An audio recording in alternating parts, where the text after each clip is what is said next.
Imagine waking up one morning and finding a wild elephant calmly standing outside your kitchen window, or a leopard quietly resting on your rooftop as if it owns the place. In some rare parts of the world, this is not a scene from a documentary, it is everyday life. In these extraordinary regions, wildlife roams freely through homes, streets, and villages, blurring the line between human settlements and nature's kingdom. Here, people do not live beside nature. They live with nature, sharing space with animals that most of us only see behind zoo fences or on television screens. In these regions, homes are designed with open spaces, wide doors, and natural pathways that allow animals to pass through without panic or confrontation. It is common to see deer walking through living rooms, monkeys playing on balconies, or peacocks dancing in courtyards. Instead of fear, there is a deep sense of respect and coexistence. Residents grow up learning animal behavior, understanding warning signs, and knowing when to step back and let wildlife move freely. This knowledge is not taught in schools, it is passed down through generations of survival wisdom.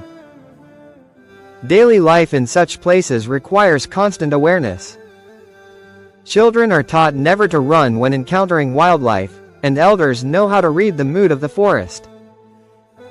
Cooking times are adjusted so food smells do not attract predators, and waste is managed carefully to avoid drawing unwanted attention. At night, silence becomes a form of protection, as loud noises can disturb animals passing nearby. Despite these challenges, residents rarely complain, because they believe this balance is the price of living in a land of untamed beauty. One of the most fascinating aspects of life here is how trust develops between humans and animals. When wildlife is not threatened, it learns that humans are not enemies.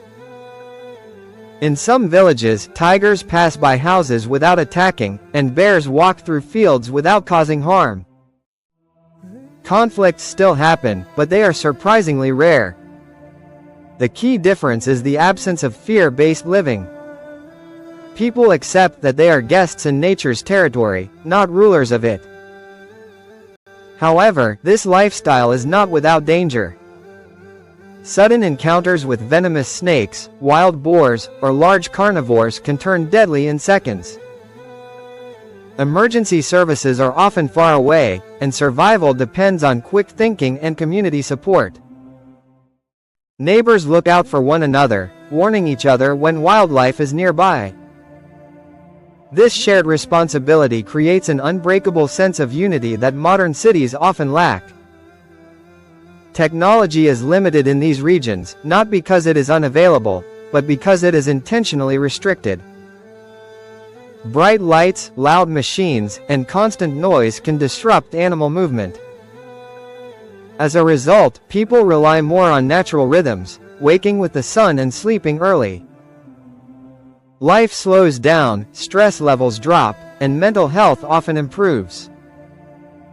Many residents describe feeling a deeper spiritual connection to the land, believing that animals are guardians rather than threats. Interestingly, tourists who visit these areas often experience culture shock. What seems terrifying to outsiders feels normal to locals. Watching a wild animal cross a kitchen floor without panic requires a mindset shaped by years of coexistence. Visitors quickly learn that survival here is not about strength or weapons, but about respect, patience, and humility. As urban expansion continues across the world, these regions offer an important lesson. When humans push nature away, conflict increases.